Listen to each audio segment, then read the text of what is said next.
Okay.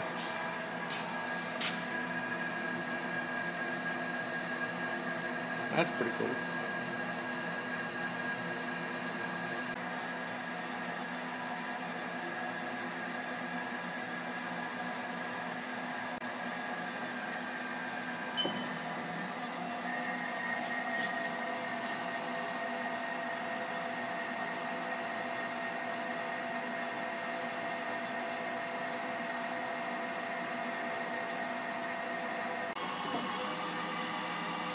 Speed up incrementally. Okay, so it goes in, takes a chunk out, then goes in and takes another chunk out. Surface speed per minute, so it keeps the surface speed at 350 surface feet per minute. So it's the smaller it gets, the faster it has to go.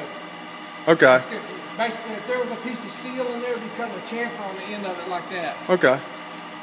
So as it gets smaller, it has to go faster to keep up with that radius. What it'll do is it'll come across and make little lines like that, and it's going to come across and face it off. Okay.